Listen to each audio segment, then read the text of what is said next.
as I'm doing this, it's going to roll up.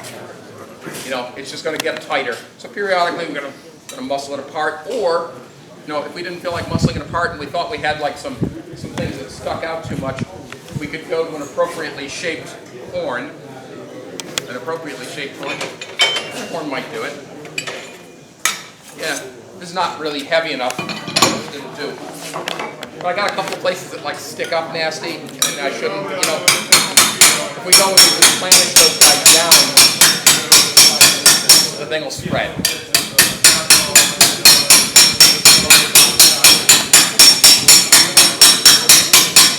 In a general sense, when you're pinching the work between two tools, between you know either hammering on the outside against the tool and squeezing the work. I think that is stock, but you don't need it right now. It may serve me a bit. But when you're pinching the metal between two tools, a hammer and a stake and a hammer, a stake and an anvil, anything where you squeeze the metal, if you work from, and then you have a curved surface like this, if you work from the inside, it's going to get tighter, it's going to curl up. If you work from the outside, it's going to open up and expand. You can use this to good effect. It's not just there to get in your way. I mean, it does get in your way, but you can use it to good effect. If, for example,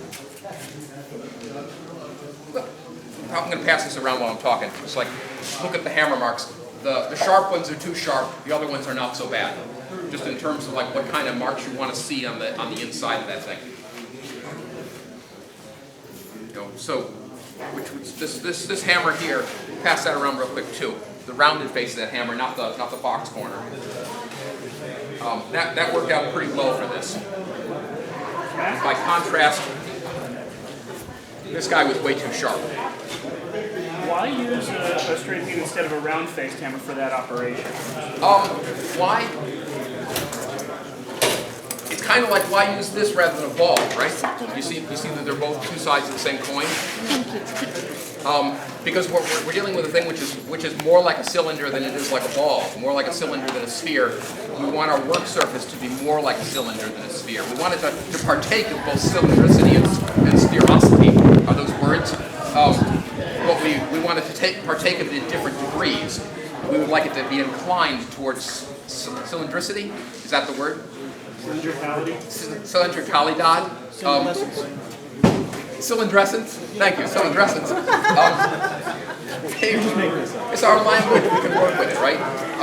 We'd like it to partake more of being a cylinder than being a sphere, because the piece we're working on partakes more of being a cylinder than being a sphere. And with the tool inside or the tool outside, we want that. Now, what's outside when we're working on this? The outside, a tangent to that outside's a plane. You know, so the surface that we're working against can be as planar as is convenient. If we're working from the inside with a cylindrically faced hammer, a cylindricoid faced hammer, something which is a cross peen or a straight peen, which has two radii, a shallow radius in its length and a stronger, a tighter radius in its width. If we're working with that on a flat surface, it can be just a flat surface. If we flip that around so that this is our tool and then we're hammering, this thing could be dead flat. But if it was, and it would work just fine dead flat. But if it was dead flat and we screwed up in the slightest little bit, we'd put the corners in and it would cause us trouble in work. We could even work with a hammer which was concave, but for the same reason. If we put in, and I've made, back in the day, I had some hammers where I concaved the finish, the surface, and then rounded the corners, but they were treacherous. One little misstrike and you put in this terrible smiley face that takes a lot of time to remove. So, when you get right down to it, as flat as is reasonable is what you wanted for that operation. So you're pinching between a flat and a thing which is kind of a caricature of the shape you want, right? This is a caricature of that shape. The hammer in question passing around is also sort of a caricature of that shape. Written small. And you're pinching the work between those. But where I was going with this idea of expanding and opening up and closing, let's say that you've made this vambrace and you've hardened it, which which is not unreasonable, right? You harden this thing, and which is also not unreasonable, you take it out of the quench, and you find that the van brace is curled up a little bit. It's gotten tight. Or worse yet, it's gotten tight here and loose here, right? So what are you going to do? Well, the answer is have a beer, and then, I mean, no, when it went in the quench, you will have taken every reasonable, you will have taken every reasonable precaution from deforming, right? You will have like not twisted it while it was orange hot, or let it sit in the kiln so it sagged of its own weight while it was orange hot. You will have made it enter the quench straight down and not laid it in this way. You've taken every reasonable precaution, but yet it will still warp because it's a funny shape.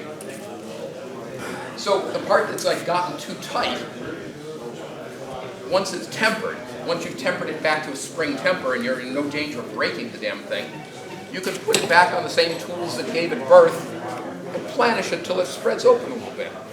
You know, 10, 15 minutes of that work, it'll open up. The part which has gotten too tight, we'll turn it over and work from the inside, you know, and chop at the inside a little bit, and it'll curl back up. Now, it's easy to get out of control. These are powerful techniques which, you know, without careful consideration, you end up like, you know, the Disney Sorcerer's Apprentice. But, well, you don't, okay, but you end up with a twisted wreckage. But these are very important correctional techniques for a thing which is already hard and you think you're something.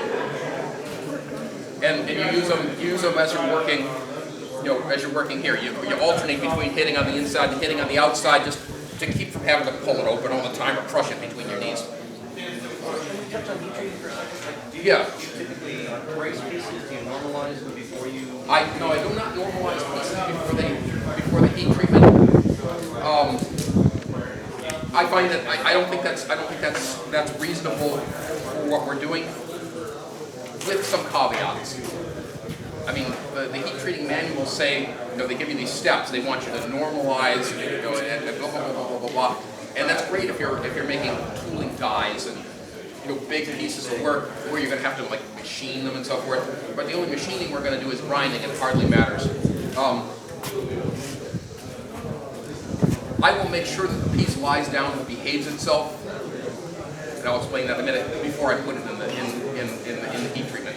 You know, if, for example, the visor on the helmet tends to spring open and won't just sit down and play nice, I will clamp it until it's in the position I want, and I'll run the rosebud over the whole thing until every area has seen dull red heat, you know, which is a normalizing procedure, just to take not to take out residual stresses that I fear are there, but to take out stresses I know are there.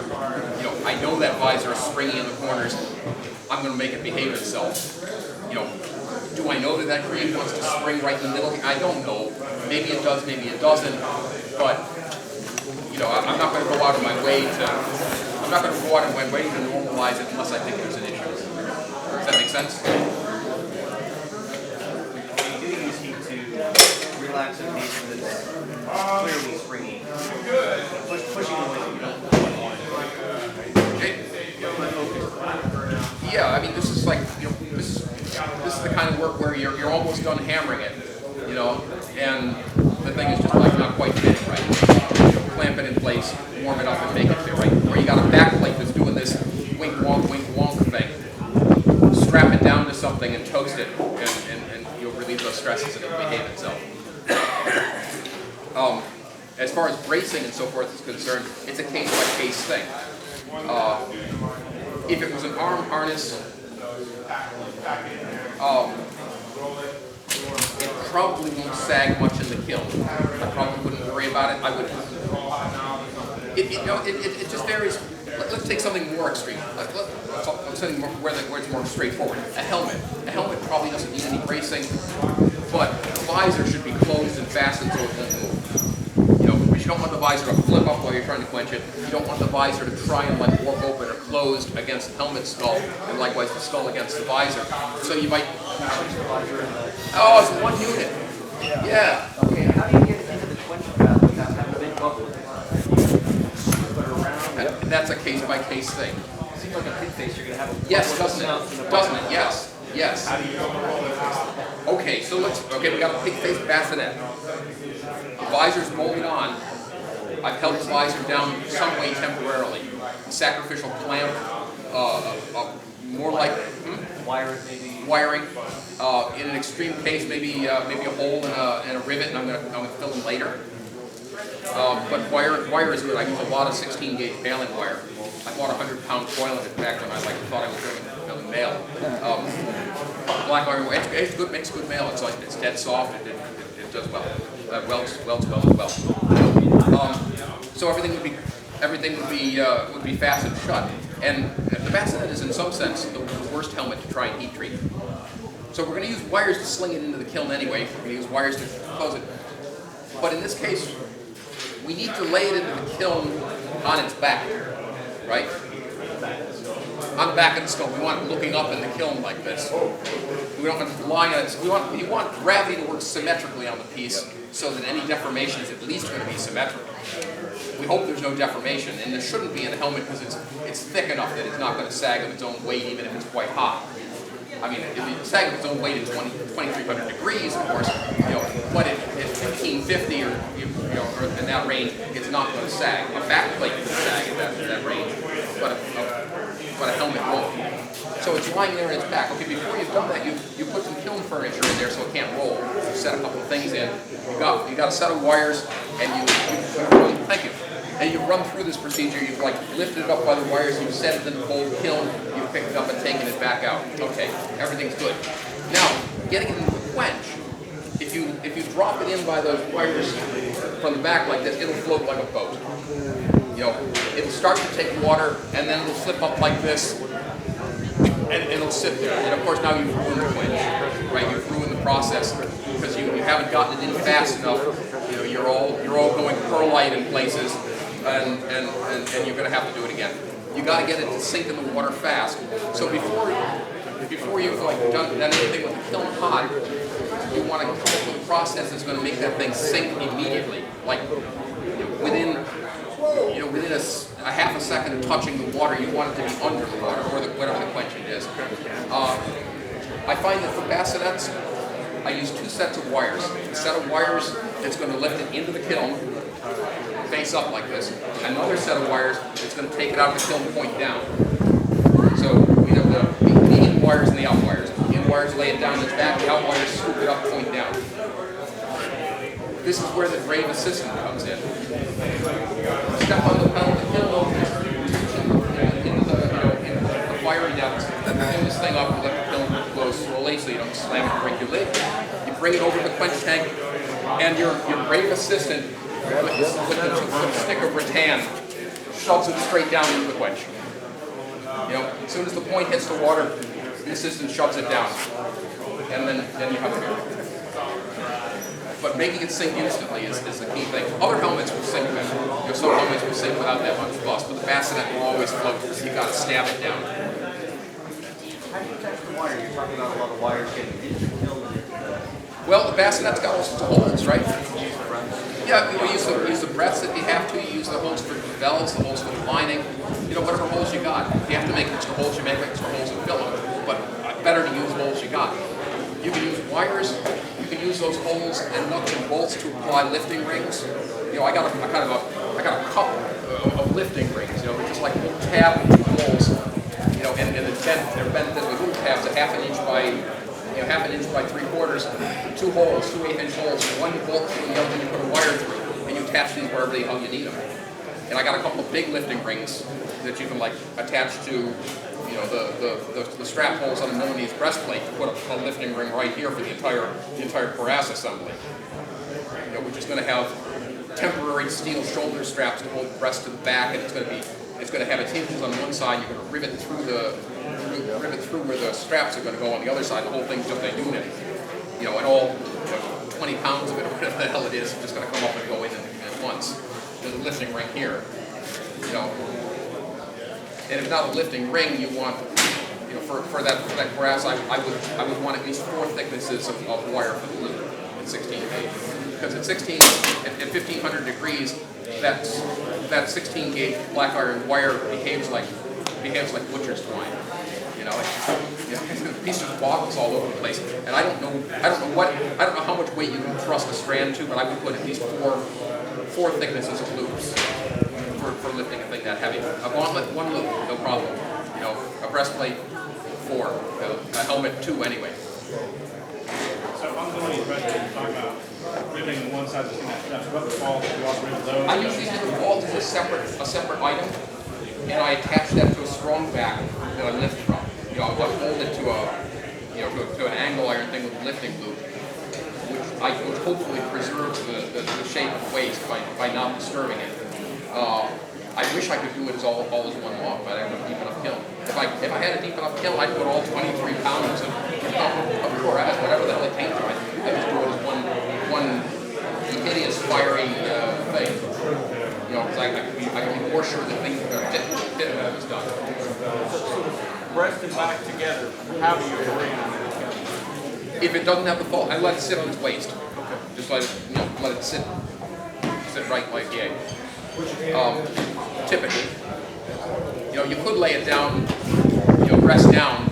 That would be okay. You wouldn't want to lay it on the back because the back's probably thinner and it might sag under its weight. A back plate just sitting in there by itself, it'll go like this. Because if it was perfectly symmetrical coming out of your hands, which it is not, it would sit perfectly in the kiln. But of course it isn't. There's always some imbalance, and by the time it's been up to temperature for long enough, it starts to twist. And then you've got a world of trouble bringing it back to right. All right, so this is back in my hands. So anybody have any questions about those hammer marks? Yeah, some of them are too deep, but I blame this on lighting on unfamiliar tools. Any questions on it? Okay.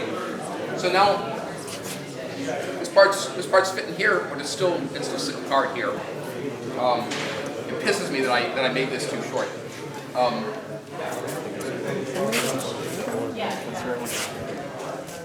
We're going to have to resort to, did that straight beam come back? That combination? Thank you. We're going to have to resort to this to be able to sort of get into here. So, we're going to do more of the same. We're going to do it with an eye toward stretching the wrist. In order to stretch the wrist, we have to have progressively more and more hammer blows landing out here. For every 1 blow here, there has to be 2 here, and 4 here, and 8 there, or whatever.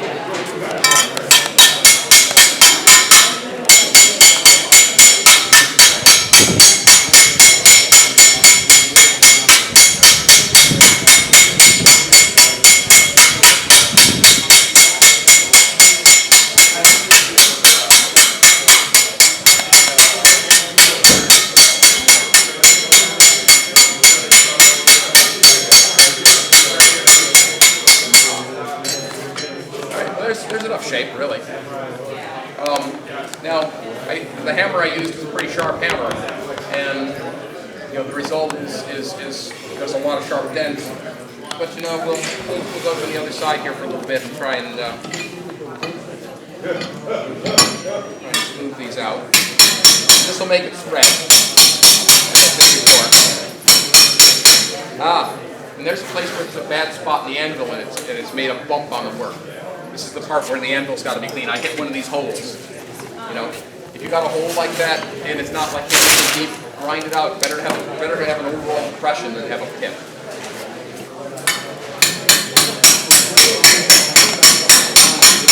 Whatever you do, don't grind the anvil flat. Flat anvil may be fine if you're doing blacksmithing, but something with a lively surface and a lot of character, you'll find a use for that dip. You'll find a use for that lump. The better to have them be smooth than to grind everything flat.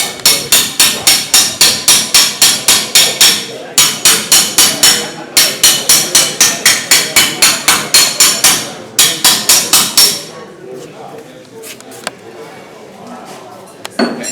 Now I got a little bit of sort of a reflex right here, and a lot of that's going to end up in the hem. I'm just going to take some of it down.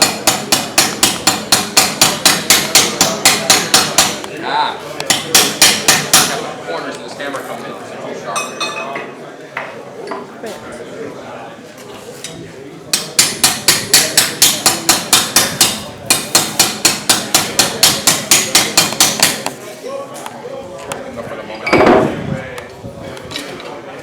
So yeah, if you're working from the outside, you want the hammer to be as flat as you can get away with. But if it's so flat that the corners are going in, you gotta like do something more rounded or take off the corners.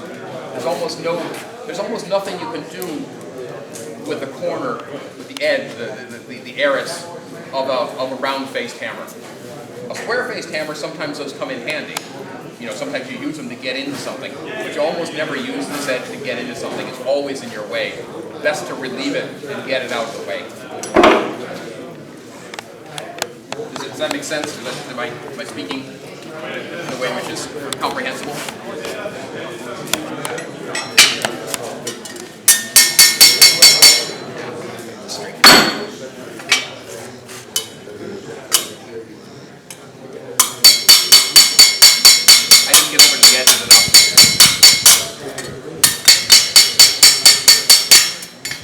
So, tulip-shaped band braces. Mostly, when you look at them straight down from the top, they're not very tulip-shaped at all. The sides are pretty straight. They're not dead straight, but they're a lot straighter than you would think a priori. I mean, in the sense, it's because when you look at the arm in this direction, these are pretty. This is curved this way. This is curved this way. But that's pretty straight, and thus you'll find it Thus you'll find it on the band brace more than you think a priori. At first face, you might think that all of the shapes should do this tulip thing, but you end up with a caricature. You end up with a thing overblown, and it's easy to do. We all done it, but it's a thing to be watchful to avoid.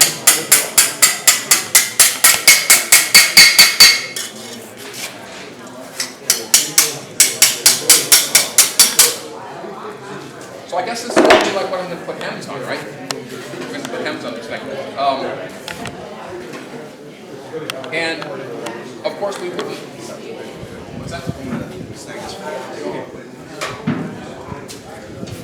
How long do you need that thing? Not too long. Okay, very good. I'm going to do it again. I'm going to use it for the first time pretty soon, I think, depending on how much I hammer. So we're going to put some hems on this thing, but of course we all recognize that it's not time to put hems on this yet, right? This is premature. We would not put hems on this object until we had the upper and lower of both sides satisfactorily done and articulated to their joints. We would effectively be done with the shaping before we started putting hems on these things, and we would have trimmed both of the edges satisfactorily. This edge probably doesn't need much trimming. It probably just is the right shape. But ideally, if we made anything with if we made it too long or whatever, we would grind these edges. We would grind or cut until this edge just fared smoothly and was made, and everything was smooth. There'd be no angles and nothing to catch on. It would just be nice and smooth and pretty. Would it fall on a perfect plane? Some of them seem like they do fall on a plane. It's not a plane which is perpendicular to the theoretical axis of the piece, as I suggested before. It's a plane which tips a little this way and tips a little that way. But some of them are not planar at all. They kind of sweep out more toward your thumb over on this side, and it's not a plane, but it is graceful. So long as it's graceful. It doesn't have to be geometric. It has to be graceful. So it's not time to put those on. Oh, look at this. We got a twist. Twists are always a pain in the ass. We should be mindful of the twists sort of as early as possible, because it's better to take them out sooner than later and early and often. Whenever you develop a twist, take it out. Because if you end up with what looks like a graceful shape but it has a twist, by the time you take the twist out, you've distorted the shape. Because that hammering has been, the shape is reflected that twist. So keep the twists out of things, as I say, early and often. And this applies to anything. Back plates, breast plates, band braces, squeezes, whatever it is. You shouldn't let it develop a twist that shouldn't be there, because some things should have a twist. Reeds have a twist, right? Because like your knee and your foot don't point in the same direction. There's a gentle twist in that whole thing that has to be there. If you try to put it in at the last minute, things will go awry. If it's too much and you bring it back, things will go awry. So it's not time to do the hems yet, but let's pretend that it is. And in addition, we're also going to pretend that this thing's going to have like a triangular hem somewhere just for the exercise. So I'll turn a normal little round hem at this end, and I'll turn a triangular hem at this end just for gayness. Does that sound good? So for that plate, What's that? for that plate, Yeah. it'll be sitting inside. Yeah. So where are you going to trim? When do you trim so that the hem locks in properly? Well, okay, that's a good question. When are you going to trim so the hems lock in properly? And this leads us on. I hate talking with earplugs, but I hate taking them out and putting them in because they get dirty. And now I feel like I'm loud. When do you trim so the overlap of the hems is good? That's an interesting question. If you trim before you turn the hem, if you like take little notches and so forth before you trim the hem, then you have that effect where the ends of the hems don't want to lie down nicely. If you don't trim until you finish the hem, then it makes it a little harder to trim the hem. You have to do it abrasively or with files. You can't do it with snips. So I'm divided on that. Sometimes I do it one way, sometimes I do it another. The other thing about it is you do have to figure which part gets trimmed. You know, if this was hinged here and this was inside, we might, for example, trim the hem on this piece but leave the hem on that piece. But then as we opened at the corner, this hem would catch, so we'd have to chamfer away. You know, or we might extend this hem all the way down to the edge and trim the hem on the overlapping piece, and then it would swing clear, and that would be okay.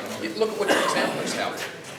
Sometimes with a tulip-shaped van brace, we'll find, and this is really galling, on the side that closes, we'll find there's no trimming on the hem at all. So what does that tell us? Yeah, it doesn't tuck inside. You know, who's made one like that? I haven't been brave enough yet. But as far as I can tell, most of these tulip-shaped van braces are designed to snug down so closely to your arm that there's just like a gap here that doesn't bother to get closed because the hems indicate that they can't. And this would explain a lot about, first of all, why bother with a strap there when mechanical fastening will do? Well, you need adjustment if you're going to bring it down till it's snug. Well, why would you want it, you know, what are the ramifications of this? Well, tulip-shaped van brace frequently has a turner. So why would, why do you need a turner? Your arm turns just fine. Well, if it's snug, you know, if it's really down there nice and snug and it's fitting you like a skin, you kind of do need a turner.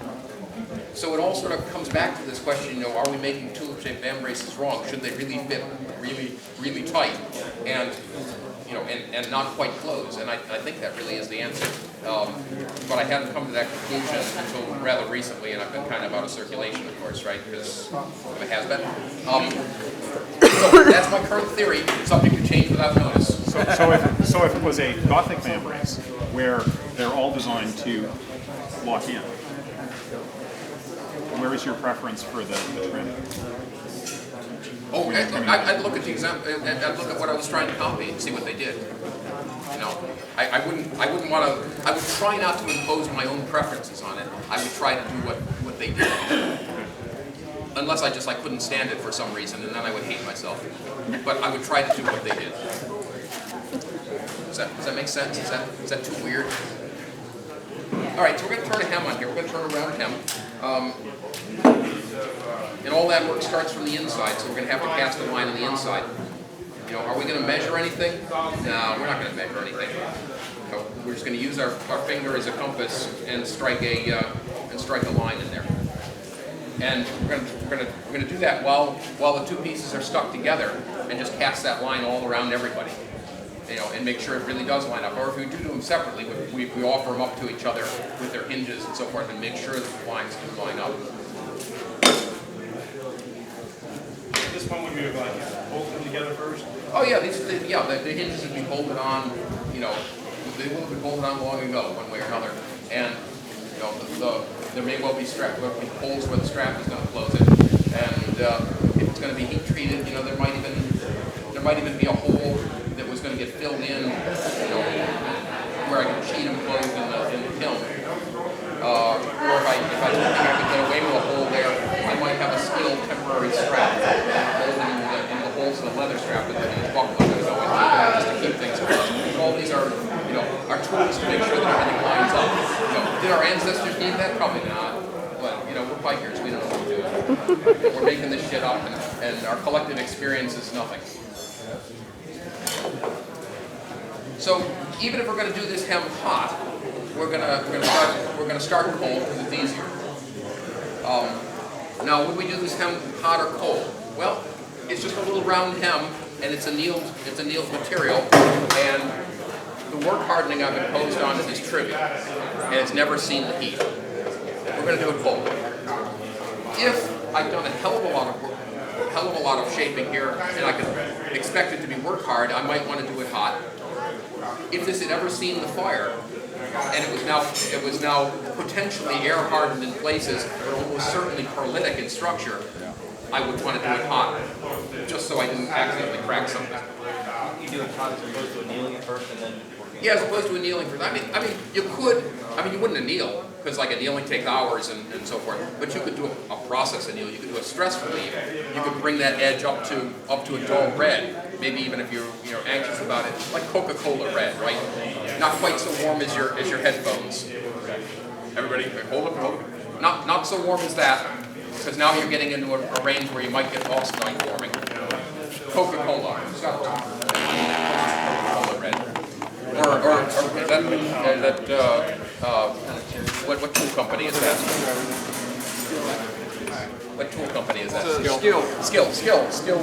Yeah, Skill, or this, more like this color. You can be sure this isn't going to harden accidentally, but it's probably hot enough that things are okay. Instructions, it's been a while. If you've had it up to orange heat, or even above red heat, as it's cooled in the air, it will have formed perlite. It'll be a normalized perlitic structure, which is harder. It's not hard, but it's harder than the annealed structure. And you run some risk, a small risk, but some risk of cracking the earth. Dull red is safe. Dull red, So yeah. Tony the Tiger and Tigger right out. They're right out, absolutely right out. Fisker's orange, no way. Fisker's orange will harden. Coca-Cola red, it will not. And there's also the risk that if you did have it up to Tony the Tiger, that a thin section like this could air cool and form some marcasite. It probably won't, but it could. And if it does, then that area could crack. It probably won't, but it might. And if it did, you've ruined your work. So, as Duarte of Portugal suggests, the Western martial arts guys, as Duarte of Portugal suggests, you should give attention to a thing in proportion to the possibilities of its consequences. If it could get you killed, you should pay a lot of attention to it. If it could cause you some shame, you should pay some attention to it, but not as much as it could get you killed. If the consequences are trivial, don't worry about it. But here it could lose you your work. So the consequences are not trivial. So pay attention, and okay, we're going to start this off with a ball. Why are we using a ball? Well, we could use a cross piece, but a ball's as good as anything. We're just going to get it started over an edge. Yeah, that'll work. Thank you. Any edge will do. You don't want it to be too sharp. You don't want it to be too round. It has to be just right. But there's a broad range of just right. And this is just right enough.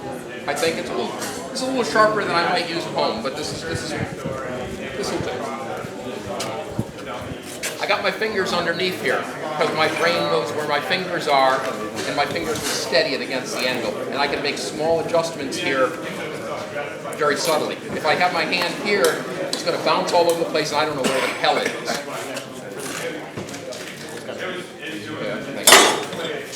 Grazie. I got my finger against it, the control is subtle, and I know where it is, and I know if it's moved. I don't have to see that it's moved, I can feel that it's moved. So I'm just going to get it started. And I'm making some little changes as I roll along here. And again, the lighting isn't good, and I can't tell what's happening. Ideally, I would have the light situated, have the work situated vis-a-vis the light, that I could see the change in planes. As I started to hammer this, I would see it go from reflected to not reflected, or from not reflected to reflected. There's some change in the reflection. I'm going to go back to here because I like to work on a straight edge rather than a curved edge. change my grip, I'm going to the outside, but again, my finger's against it. Looks like my thumb's in danger, but it probably isn't.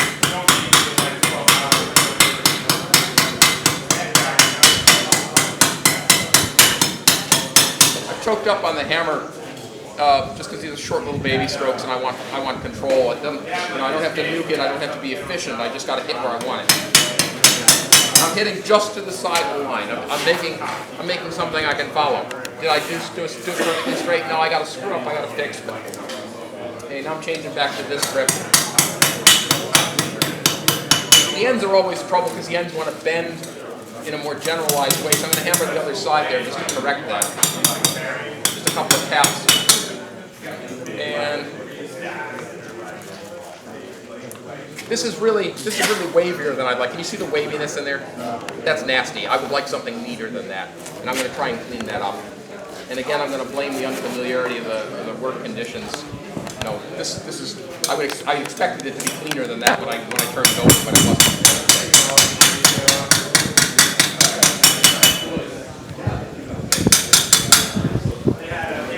Mac, are you going to turn it over cold, or do you want it torch? I think I'm going to do this one cold. Okay, thank you.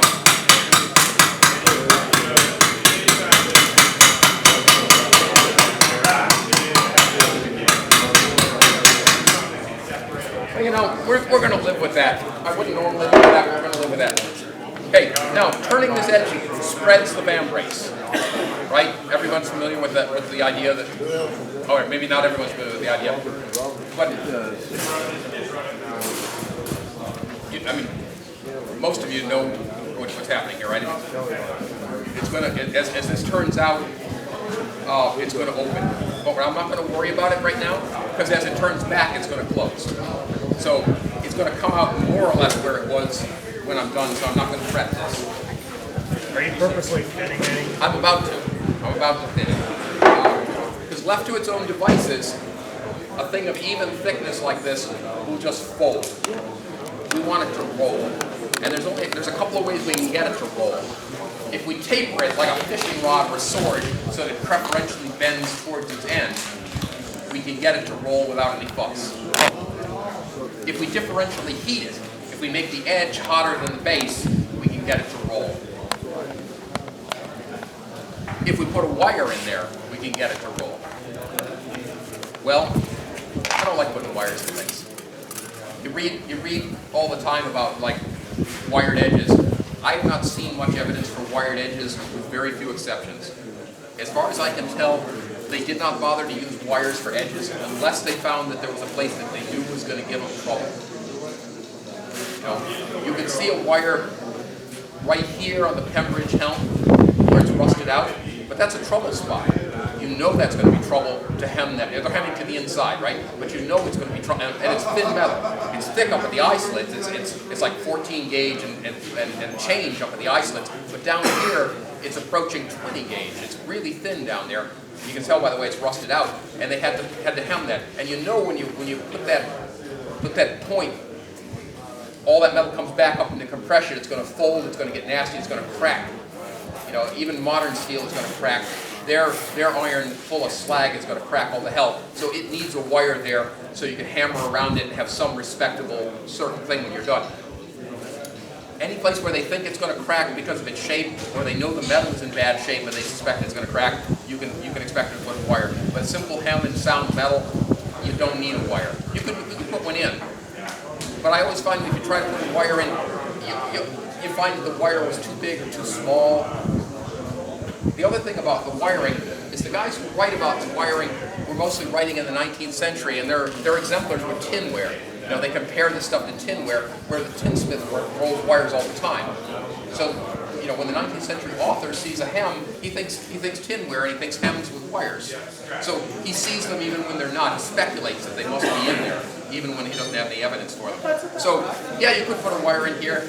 I've done it a couple of times. I'm not happy with it, and I think that historically it's difficult to justify under most conditions. So I'm going to thin this out. What am I going to use to thin it out? Well, you could use a number of things. We could hammer it with a cross peen and thin it out, but that would thin it, it would thin it kind of choppy, and it would make it a little bit inclined to wrinkle on the return when you came back in. The other thing it would do is it would tend to make it close back in, and then when you brought it back in, it would be too small, and you have to bring it back out. So I'm thinking maybe just like squishing it with something a little more generalized, a small-faced kind of hammer. You know, this back.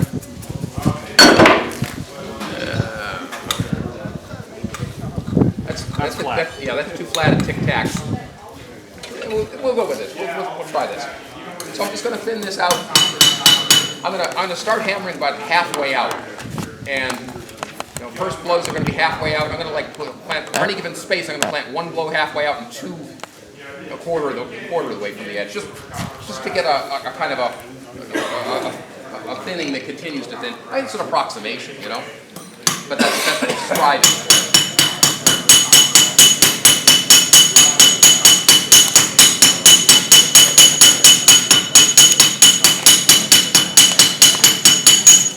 And I want to see it visibly thinner, and I want to see it visibly longer.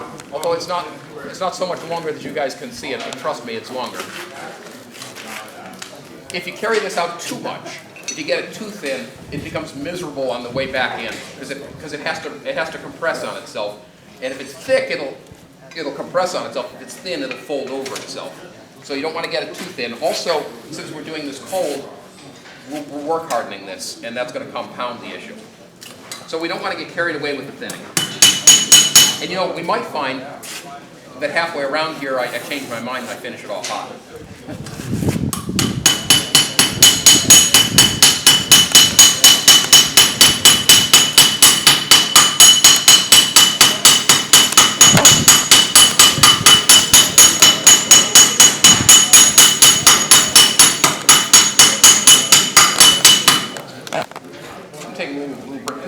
Work on my elbow because there's no return, right? There's no bounce on this work.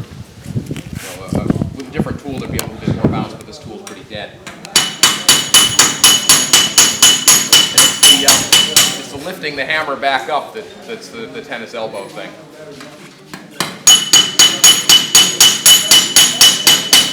If you can manage to arrange so that your hammer is bouncing back up, it's just better for your elbow. If you have got to lift every stroke, it's a repetitive injury, stress injury waiting to happen. So you want to limit how much of that you do.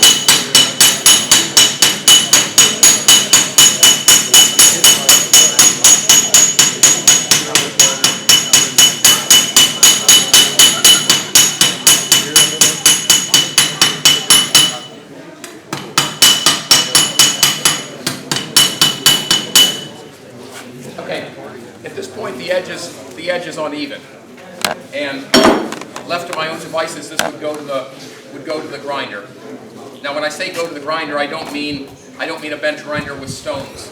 I got a machine with a horizontal shaft at chest level, and at one end it'll spin anything that'll fit on a 5/8 shaft, and at the other end I've got it set up. A half-inch. At this end, I've got it set up with a 5/8 18, like an angle grinder thread, and then internally a 5/8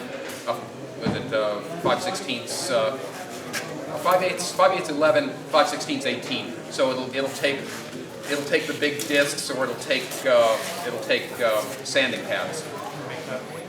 What you think? Just bring it down even.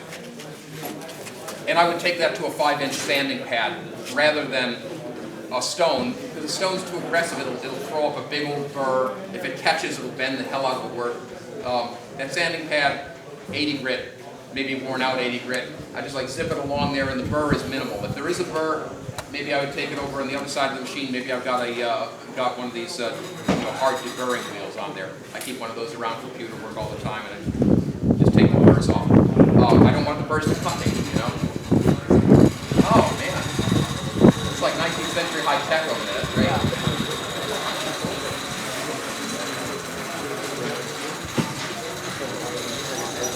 Burrs complicate the work because they can get sort of pinched in places, and then you find them when you're grinding, but you have to cut yourself.